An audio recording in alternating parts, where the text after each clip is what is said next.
Hello and welcome. You are listening to Sons of Ours podcast. My name is Ian Wintering. And I'm Micah Flores. Oh my gosh. So today we're kind of risking it. We have not prepared anything, as we do about half the time. But before we get started or do anything, I just want to give a quick announcement. We broke a record, a personal record the other day. And I want to thank all of the listeners because for the first time, we've exceeded almost 100 downloads in a single day. And I think it's all because of the Catholic Stuff You Should Know bump that we got a couple weeks ago with the 10th anniversary podcast. So yeah, Julius's episode broke a record. Oh, yeah. But speaking of that. Yeah. We have a special guest on today talking about Catholic Stuff You Should Know. Father John Nepil, as you guys all know, is working at St. John Vianney now. And so he's actually Ian's formator. And so we wanted to welcome him onto the show today. That's right. This is actually an intervention towards Ian. We want to do it publicly, so I'm just going to record it. So Mike and I are here because you are powerless. No, just joking. This is the only way we thought you'd listen. That's right. No, it's good to be with you guys. This is great. Nicer gear. I don't have to deal with Goebel's outrageous temperament. This is a very chill atmosphere. We got tea going. This is great to be with you guys. So thanks for having me. Yeah. Yeah, how do you feel being the most famous person to ever be on the Sons of Ours? I would like to point out that Sons of Ours was instructed on their first day. One rule: do not be like Catholic Stuff You Should Know. Yeah, that's right. No, it's actually really fun too. I love that you guys have begun this project. The funny thing is, I don't listen to podcasts, and I'm trying to convert my heart so that because I actually want to listen to yours. I certainly don't want to listen to ours. You are okay, yeah. I don't want to listen to Catholic stuff. But I love what you guys have begun. But people don't realize it's a lot of work, and it's kind of a strange thing. Podcasting, you sit in a room and you talk to each other, and then you throw it out on the web, and you hope that for anyone to listen to. Oh yeah, it's a wild. I mean, very few people realize how strange it is, but. It bears fruit, and I'm happy that we were able to promote it at the 10th anniversary. It's kind of fun. This is like the next generation is coming through. You guys right. Yeah, making everything cooler and way more tech savvy. So it's mainly fun. Jacob Machado, who is the ultimate tech master. Yeah, he is. Yeah. He is the tech master. I mean, he was involved in the podcast from day one, even when he wasn't a host. Right. He was always helping us to figure out how podcasting even works. So we're coming up on year 1 here, right? February. Yeah. And how are you guys feeling? I mean, it just takes a while to kind of get used to what you're doing, and I know I'm supposed to talk about my story, but I'm just curious how you know as you're getting close to that 1 year mark. Are you feeling comfortable in it? You know, is it? I think. Is it a joy? I think so. Obviously, it's a lot more difficult now because it's not our assigned apostolate. Right. Because we would have the entire weekend to prepare episodes last year. Right. Yeah, we didn't have any other apostolic responsibilities, and so it was easier to be faithful to posting one every week. Right. And now we're a little bit more hit and miss, but definitely have gotten more comfortable, and it just helps. It helps just in general with I don't know. I'm just way more comfortable when I get up to give a homily in class or a presentation in class or teach. Like Ian and I just taught RCIA at All Souls, and it seemed much more natural and easier than I would have felt before I had started podcast. So that's just like one thing that's helped, or one area that it's helped. But then also just having conversations. Like Ian and I's friendship has grown so much just from having a lot of these conversations together, and just getting to know each other through, just discussing different topics and discussing life here in the seminary. And that's definitely, I think, been another huge grace and pretty cool aspect of the podcast. So one of the great things about seminary is that you get so much, right? There's so much good formation, the intellectual life. But the hard thing is you don't know how to share it, Right. Yeah. So it's great to have an avenue like this, and also where you can practice, because you're going to be teaching and giving homilies the rest of your life, and to do it in a forum like this, I think it's the best way. Right. So that's excellent. Yeah, there's actually a funny story. So when Micah and I were assigned to, we might have mentioned this on the podcast before, I don't remember, but when Micah and I were assigned to this podcast, Father Brady, another companion, he had suggested that we start the podcast. It's been an idea that was thrown around a couple times by the previous rector, but we didn't really have a vision. We didn't know what we wanted to do, right? Yeah. Like Catholic Answers already exists. Catholic Stuff You Should Know already exists. So like what can we contribute? Well, that's the hard thing too, is because you don't just want to put one more thing out for someone to listen. Like, right. Yeah, there's got to be like a different niche or a different vision. But you don't want to be unique for being unique's sake either. Yeah. So it's like it's kind of a difficult thing to space to fill. But one of the inspirations that we had was actually a podcast called Ear Hustle, which is about prison life. Right. But it was just a bunch of prisoners would be sharing their life on the podcast to allow people that never experience prison to understand what life is like in prison. And I thought, man, wouldn't that be a great idea? Because there's so many parallels here. But no, it's true. My God. No, it's true. When we were at seminary, we did a movie called A Day in the Life of Ivan Sanchez, which is a playoff of One Day in the Life of Ivan Denisovich, which is a Solzhenitsyn short novel about a guy in a Soviet work camp. So there's a lot of parallels between prison and seminary life. Absolutely. Now I'm one of the prison guards. Right. Exactly. So, no, it's a great work you guys are doing. I think you both have a natural gift for it, and good to be together. Thanks for having me. Yeah, of course. Yeah, and one of the reasons I think Mike and I were inspired to have you come on the podcast was, one, it's just kind of interesting to see these two kind of worlds colliding, the Catholic Stuff You Should Know, and then like the fact that you're my formator. It's like there's all these inside jokes that are being thrown around between the podcasts, but I may have talked about what he had for dinner last night. Oreos and milk. Oreos and milk. Ian, you had Oreos and milk? That'll come out next week. I just wasn't hungry, and the Oreos were right there, and we have milk, so it's not even finals week or anything. It's like the very beginning. He had only had semester. 8 glasses of milk that day, so he was a little behind on his. Oh my gosh! What can I say? At least he's not drinking skim milk like Ryan. Skim milk is water. Right. Anyway, we felt invited to invite you onto the podcast because people, especially people that listen to Catholic Stuff You Should Know, they basically enter into your daily life, but maybe they haven't heard your origin or where you come from, how you ended up at the seminary, and so I don't know. Maybe you could share a little bit about your story and how the Lord put priesthood on your heart. Yeah, thank you. Happy to do it. It's always really, really humbling to to kind of go back in history a bit, and the history's getting longer and longer. Right. I'm like, I was just thinking that. Yeah. I'm coming up on not this summer, but next summer. So 2021, July of 2021 will be what I would call the 20th anniversary of my kind of return to the Catholic faith. So it was the summer before my senior year in high school, back in 2001. Where the kind of story begins, so to speak. Now, prior to that, what had happened? Well, it was a very typical story of, Catholic family, Catholic upbringing, baptized the whole bit. Good parents, just good, solid, good people, morally just excellent, but no formation in the faith whatsoever. So they really had no sense of why are we doing these things? Why do we go to Mass? Why do we pray? What's the importance? And then, of course, team sports takes over, as it does, as these things do, and that became our life. Hockey became our life. Right. So then when I started going into kind of basically moral collapse in high school, I think they would say they found themselves in a bit of a difficult spot as parents because they realized it was a spiritual crisis beneath the drugs, alcohol, whatever, but they didn't know how to address it. So they were kind of it was kind of triage at that point, which is never a good place to feel like when you're a parent. But in a last-ditch effort, they called the church. We had just shifted to a different parish because our parish was just dead. Nothing was happening.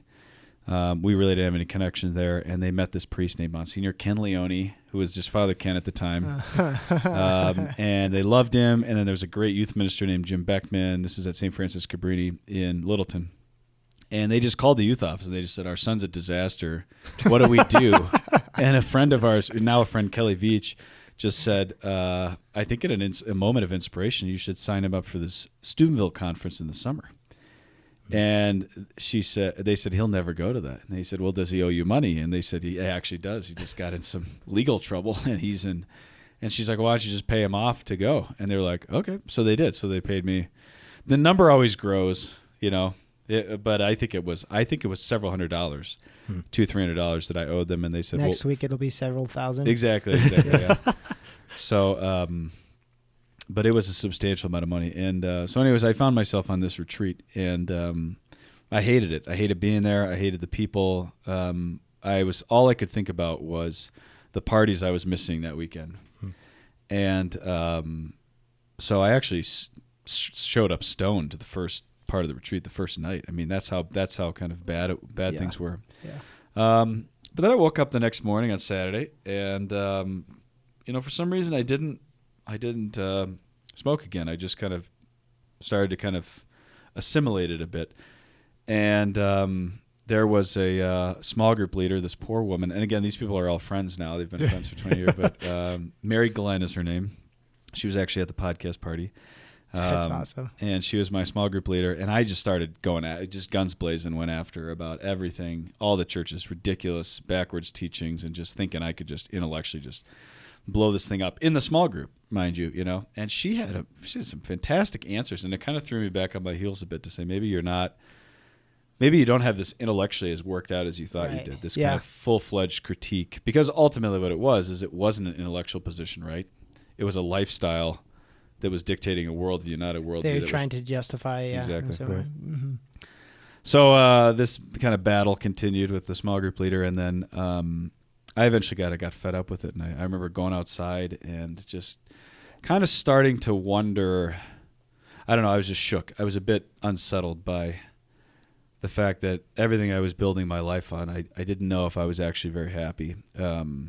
And there was something about these people I kept meeting and the situation I was finding myself in. I said, there's something here, but I'm still kind of repressing it, So I go outside, and I'm just sitting outside, and this priest comes and talks to me. And we talked for a long time. And he said, why don't you go to confession? I was like, no way, I'm not doing that. But my heart was starting to move at this point. We believe in actual grace. So there's actually things that are setting this up, even though I'm in the throes of mortal sin at this point. And he gets me into confessional, and it was the most powerful, grace-filled confessional in my life. Just absolutely life-changing. And it was a combination of kind of his merciful touch with kind of hearing some strong words but also encouragement, and then also just like really receiving the love of God in a deep way. And so I left that confessional, but I've never seen that priest ever since. And again, I was out of the thing, so he drew me back in. It was leaving the 99 and going after the 1. And I've never seen him since, so he has no idea. So remember that when you're a priest, that you will do things that will change the course of people's lives and even their salvation, and you will never have any idea. God sometimes will reveal the fruits of these things for the joys of heaven. So I went back into the conference, and they were starting adoration. I had never prayed before. I had no idea what it was, but there was a deep and powerful experience of the Lord in the Eucharist that night. So my conversion was intimately tied to 3 things: the priesthood, confession, and the Eucharist. And I couldn't have articulated that at the time, but for me it was, I didn't know God until I knew Jesus, and I didn't know Jesus until I encountered him in the church, specifically in the Eucharist. Right. And I think that remains for me the way I was kind of searching for him in the things of the world, in the mountains, in psychedelics, in fish music, whatever it was. But it wasn't until Jesus, but not just Jesus abstractly, historical, or this kind of spiritual figure, but Jesus concretely living in the church. So all of that was kind of there.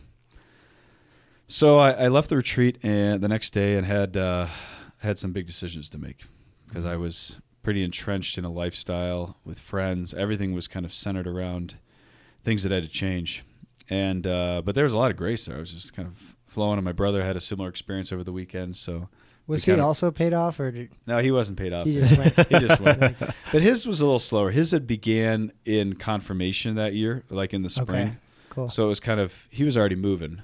He was also a better person. I was just a total a-hole. I mean, the guy was, Steve was actually like a good person in high school. I was horrible. I was a horrible, like, I'm not being dramatic. Like, I was that guy in high school. So, yeah.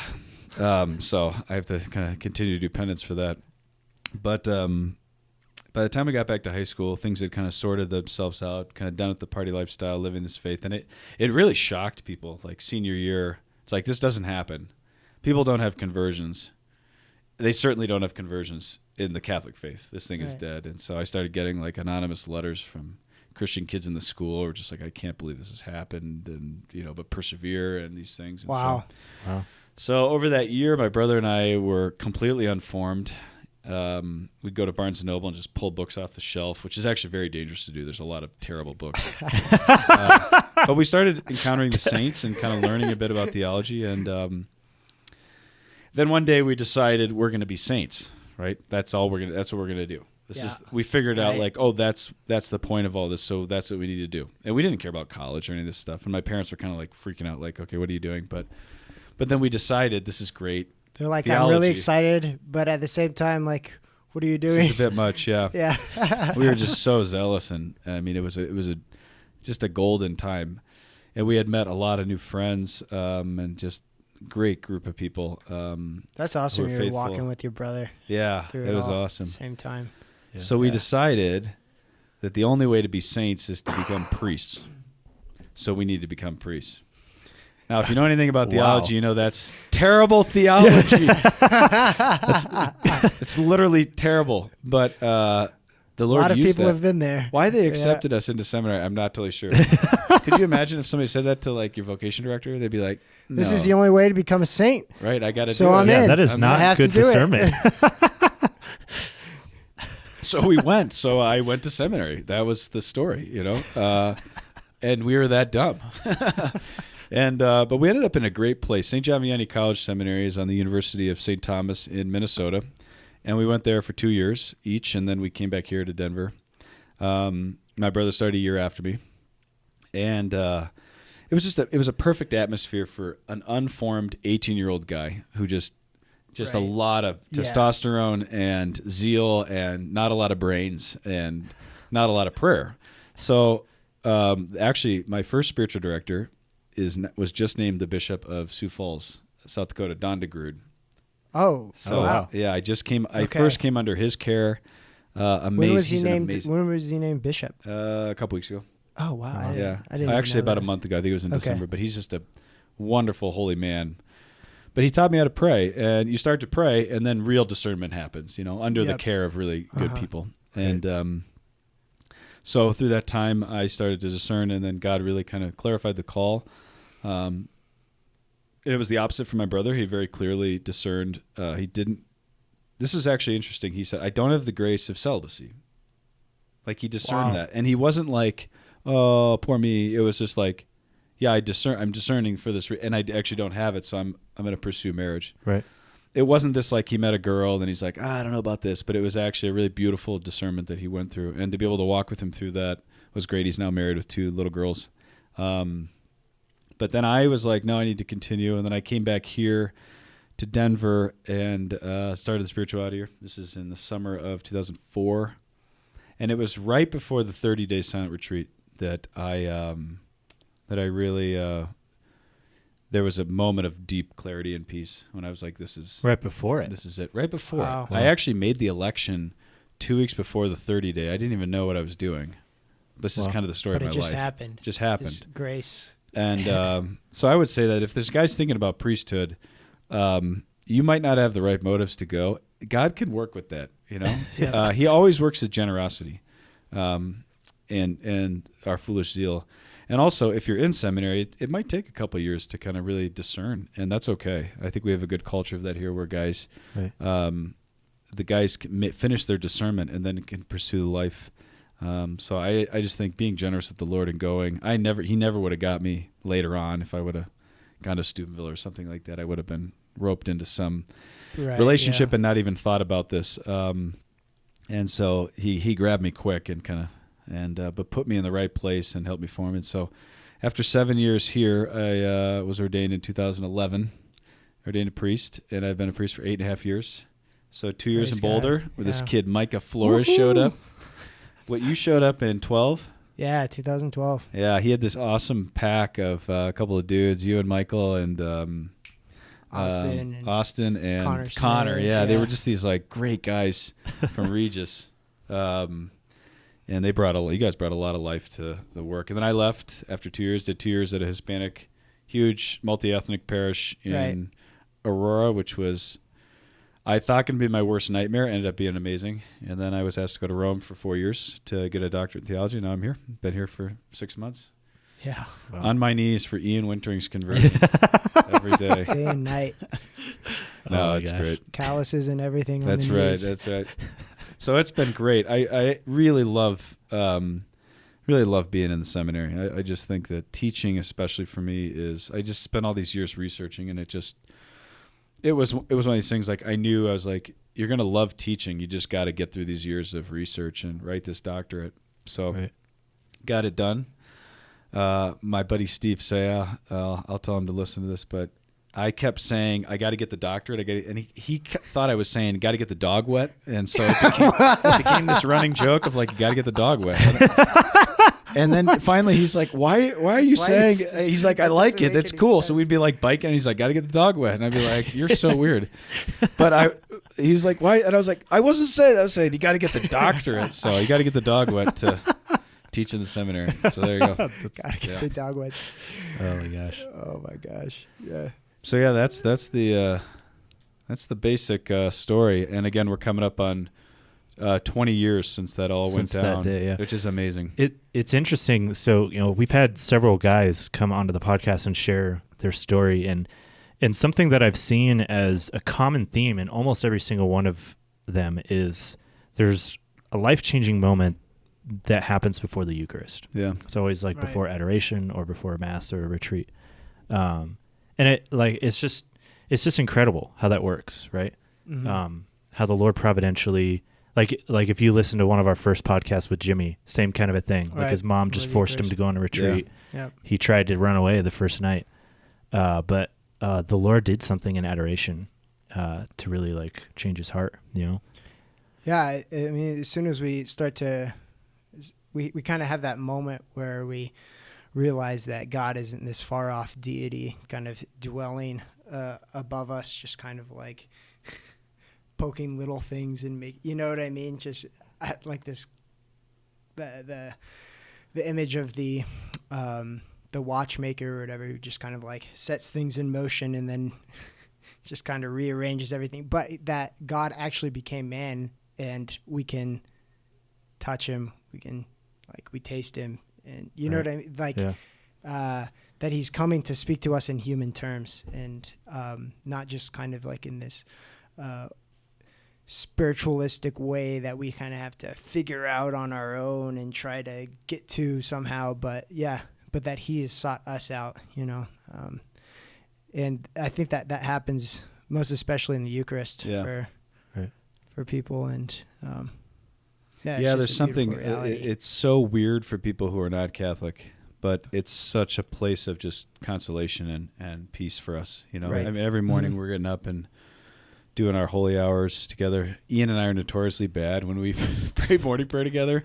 Like we trigger each other on the wrong, because we usually sit on the other side. This morning I was like, we are actually horrible together. Like saying the wrong things, and like I'm screwing up all these words, and it's just like, especially when he's like the presider and I'm the antiphonor, it's awful because it's a lot of the breastbeat. Yeah. So remember when we were trying to pray morning prayer on Sunday? Oh gosh, that was awful. Yeah, it was like we were at apostolate. Every stanza we were missing like 2 or 3 words or something. Sometimes it just doesn't. Felt so dyslexic. Yeah. Oh my gosh. Sometimes it's just it's just too early. But we just feel so at peace there, and it's such an important part of our life as men preparing for priesthood, or men who are priests. And I just love how unabashed we are now about Eucharistic Adoration. I was talking to Father Mark Lenneman, a great priest up in Montana. He works at Carroll College, and he's been talking about the battle to get adoration on their campus, and how difficult it was. This would have been the case at CU prior to Father Peter and Father Kevin, but amazing how powerful it is when you just get people in front of the Blessed Sacrament. So I think the lesson there is just like, get your kids on retreat. If you're going to leave them in their day-to-day world, they're never going to encounter God, because there's just not the space and not the availability within the heart. And there's something about that we have to do it. And again, I don't necessarily think that dramatic stories like Jimmy's or mine, they're cool. They make for good podcasts. But there's also, like, I think Jimmy would agree with me on this, like, it's better to not have to do it that way. It's better to, like, have a steady, healthy formation, because you don't just party like a rock star and then all of a sudden everything's just perfect. You have to. It takes years of. I'm still working out a lot of the selfish, self-absorbed patterns that I developed in those years. I mean, 20 years later. So it's they sound cool, but I just, in general, it's just better to just not have the dramatic conversion, because the conversion is continually happening, gradually happening. I think those are more, I don't know. They're healthier. And I've noticed that even just in myself and in just getting to know a lot of guys over the years in the different seminaries I've gone to, is there's almost this irrational disappointment in their own lives when they don't have a conversion that's dramatic. Right. And it's like, once you come to a greater self-knowledge, you can get over that. But I just think it's so funny that the human, there's something about us that wants some sort of dramatic conversion like that. Like it makes it makes us more sure of our own discernment or our own path in life. I don't know. And one of the other things is, like, that's not the ordinary way that God works, right? He doesn't like to work in the dramatic, he will to rescue us, but it's just like he doesn't want to always be running into burning buildings or, jumping off the boat to pull us back in. Like, if you think about being a parent, it's like you don't really want dramatic parenting. Every once in a while, it's kind of funny, but it's like you don't want the risk of your kid dying, So if God's a father, why would he want it? He'd rather just like a healthy life. But I think that at first it's kind of like we like the sexier stories, and it's like, what is the story? And I think you guys have done a good job just looking at the guys you've interviewed about a really good mix of. Right. It's great that God has Jimmys, but you don't want just that, of course. You want to have the John Stangs and the Matt Christians and these guys where there are definitive moments, and you want to be able to identify those, but sometimes they're subtle. Right. Yeah. Or like over time, it's not necessarily one moment. Yeah. Right. Yeah, and God's grace is always beautiful, no matter like what shape it's taking in different people's lives. Like there's always something profound that you can gather from His loving providence in someone's life, And it's just, I think it's just a matter of us, having the hearts to receive it in more subtler forms. Right. But when we start to develop that capacity, then it's like, oh my gosh, like, this is crazy, Right. And, especially the further on we go in seminary, and the more we get to know our brothers, and the more we get to hear how God has worked, then the more beautiful it is. Yeah, right. Which is the whole point of this podcast, to share all this, right? Yeah, and how all the different charisms that He's giving each and every one of us is taking shape through that providence as well, and forming in people's hearts is really awesome to see. Right. Yeah. Yeah, and you just scored bonus points in ecclesiology for dropping charisms. Charism, yeah. Nice. Yeah. That was just for you. Well done. A+. No.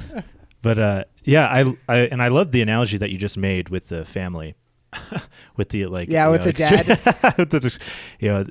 It just reminds me of my dad growing up. He's telling me all these crazy stories of, my dad was in a family of like 10 brothers and sisters, and every single one of them has almost died several times. Crazy. It'd be like somebody jumping off the roof of the house to jump into the pool, and they crack their forehead on the side of the pool, and grandpa's military, so he's just like trying to just things like that has happened to like every single one of my uncles and aunts. But yeah, like the Lord doesn't want that. And I remember we've talked about this before, Father, where when Mike and I were going through reading Saint Therese through what's his name's book, Father Michael Gately. Father Michael Gately. He mentions that Therese, in reference to the undramatic nature of how God sometimes works in our lives, in response to that, to realize that sometimes God just needs to take a nap, right? And like to allow, I mean, he didn't put it in these words, this is my interpretation of it, but to allow God to nap in our hearts, right? To take that short 10-minute nap. We don't need to always be that child that is in desperate need of God's saving grace, right? Like sometimes the Lord just invites us to rest and allow him to rest in us, right? Yeah. Well, I think we see that in relationship with our own parents too, is when there's those moments where there's a lot of silence and quiet, like maybe it's a drive or a road trip, or it's just hanging out like on a Sunday afternoon or something, and there's just a long period of time of silence, but you're together in each other's presence. Right. I think there's still something that's bonding about that experience with friends or with parents or whoever it is. Sure. I think there's something to be said about that. It's resting in a sense in each other's presence. I remember when you shared that. I mean, that one of the great things is like I feel like I receive a lot more sometimes from our formation meetings, because I was like, whoa, I got to pray with that.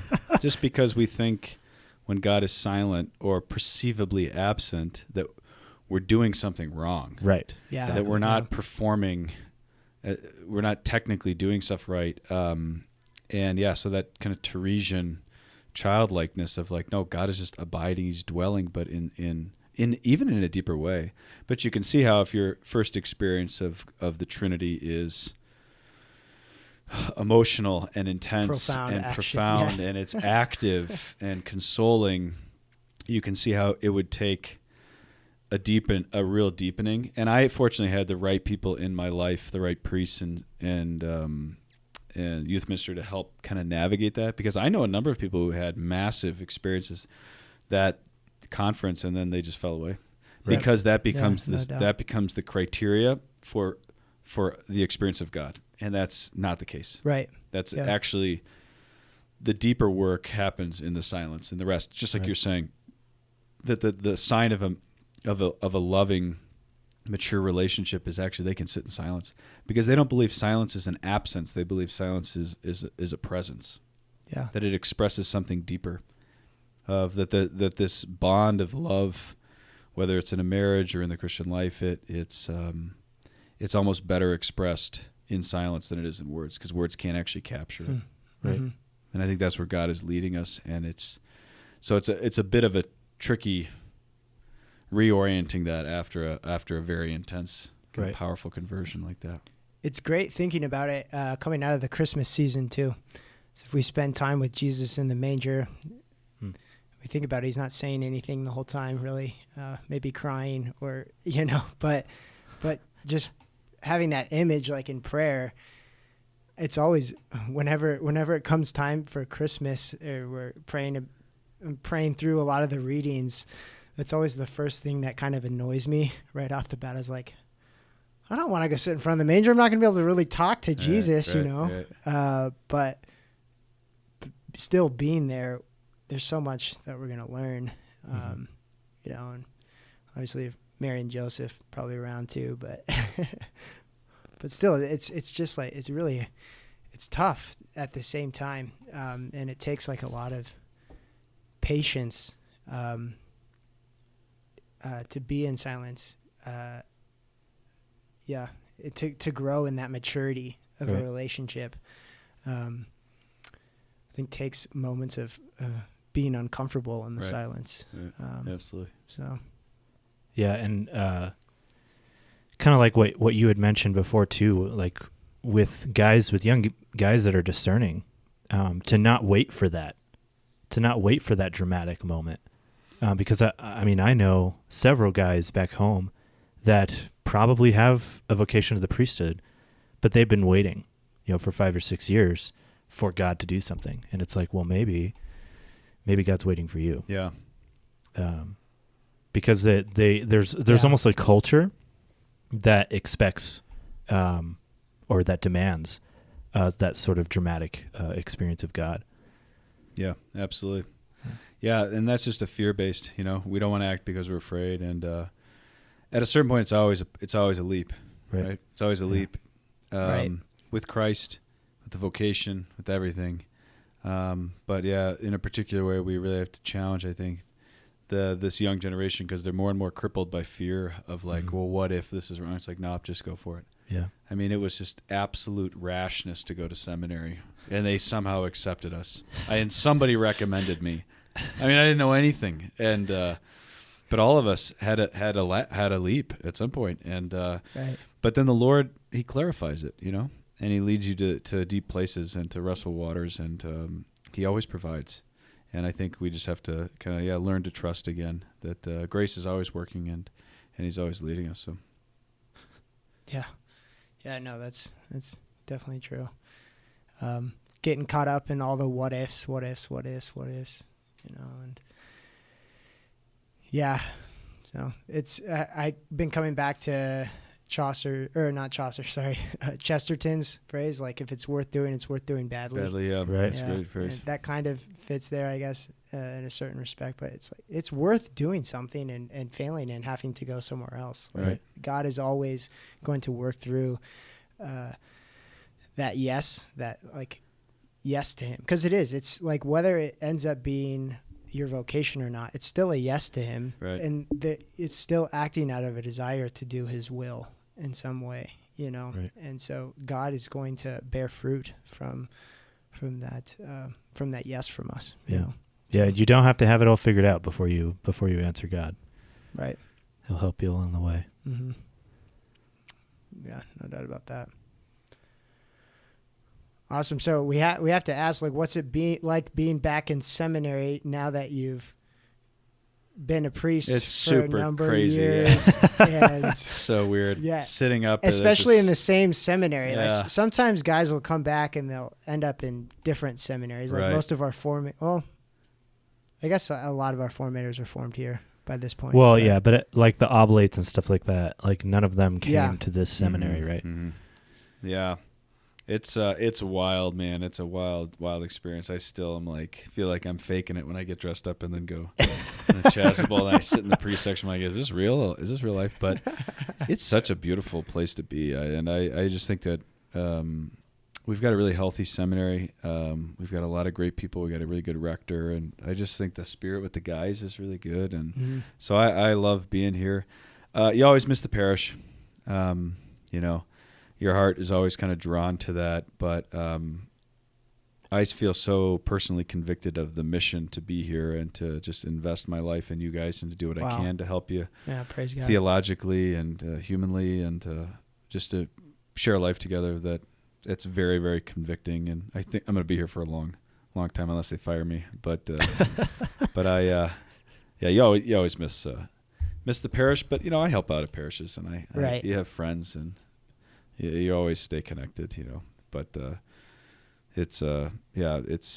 I actually I was a bit intimidated by returning to the order of life, 6 a.m. holy hours and these things, but it's actually really good for me. It's very sanctifying. And well, I'm sure in some ways you're probably used to it in Rome to some extent. Right. Like, you have to have some sort of schedule or routine or an order to be able to do something like a doctorate. Right.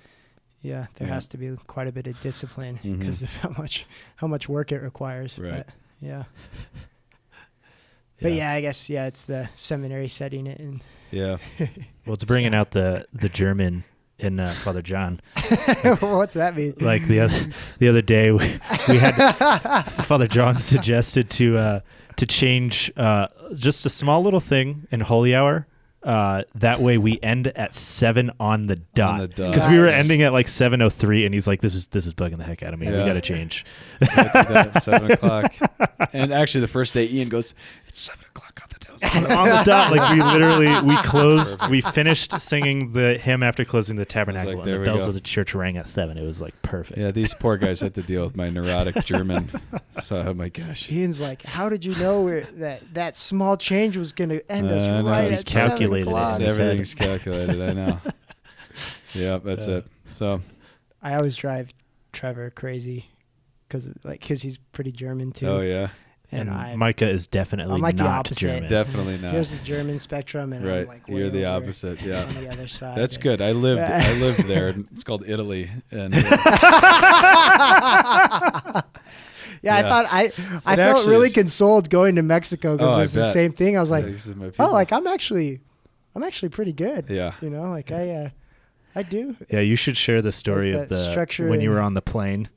Oh And yeah, so I was on a Lufthansa flight leaving Rome Fiumicino Airport, and all of a sudden I watched all the flight attendants and everything. Everybody starts like moving in a panic, and they're just moving like neurotic Germans. So they're just everything's going like into super mode. And they're sitting people down, and the pilot gets on the thing, and he's like, "Meine Kollegen, wir haben ein Problem," and he's just going into this, and I was like, "Whoa, what's happening?" And the Italians had decided they were going to strike in 12 What? minutes. They're going to shut the whole airport down. Strike. Oh my And the Germans were like, we're getting out of here, and which was great because my connecting flight in Munich was then back home. This is like for Christmas break. But they just went into overdrive to take off before the Italians could shut everything down. And I thought if that was an Alitalia flight and it was run by Italians, they would just be like having a cigarette outside, be like, oh, sorry, we didn't get out in time. That was funny. Yep. It's great to be back, though.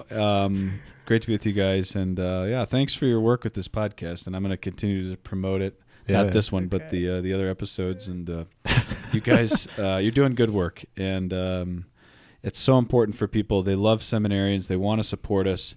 But it's really helpful to get a little glimpse of the inside. Right. See the life, the story, the humanity, the friendships that are kind of beneath all of this. I think it's really important for people in terms of their intercession and support of us, but also in terms of just acknowledging the priests are human guys and seminarians are humans and relatable that this is so important. So thanks for your work and thanks for having me. Yeah, it's been a pleasure. Mm-hmm. Well, in true Catholic Stuff You Should Know fashion, do you have any shout-outs? Do I have any shout-outs? Oh, that's funny. I actually have shout out. You actually have one? Yeah, this Okay. is like one of the first times ever.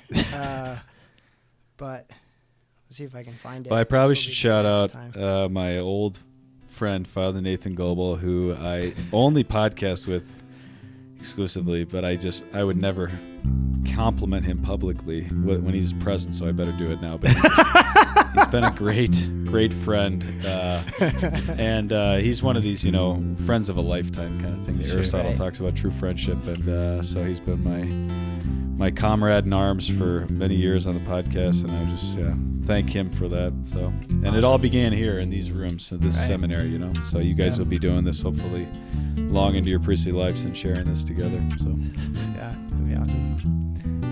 I wanted to shout out. These are actually people that I met at the 10th nice. anniversary party. Caesar and Susie from Ascension Parish. They know Tony really well. They met nice. Tony this past summer, and Susie came up to me and was really reassuring, and she said, "I just wanted to let you know that I'm not one of your moms or one of the moms of the seminarians, and I'm listening to your podcast. So keep going forward." Nice. Yeah. Excellent. Yeah, because that's one of the jokes is that like literally The all of moms. our fan base is just the parents of seminary. Dude, nobody listened to our podcast the first year, and not even our parents. So you're already ahead of us. So Our number one fan, I want to just give a shout out, is John Stang's mom. yes. John Stang's mom is like faithfully listen. Like literally the day that I posted Julia's podcast, she got a hold of John Stang and was like, "I loved the episode. It was so she's great." So She sweet. is so awesome. Yeah. And Deacon Esteban. Esteban. Deacon Nice. Esteban, yeah, he's the only one that actually gives us like He feedback. always Oh, has really? Like he'll helpful tell us if feedback. an Yeah. episode was bad and he tells us why. I was like, oh, dang. Okay. Dang. All right. There we go. Yeah, We're it's really great. grateful for that. Yeah, thanks for coming on, Father. Yeah, boys. Thanks for having me. Yep. You have been listening to Sons of Ours podcast. That's R's with an A. Oh, that's also something Susie said. She really likes the R's. The R's with an an A. yes. Yeah. So we have one checkpoint for R's with an A. There you go. We'll see you next time. See you God later. bless.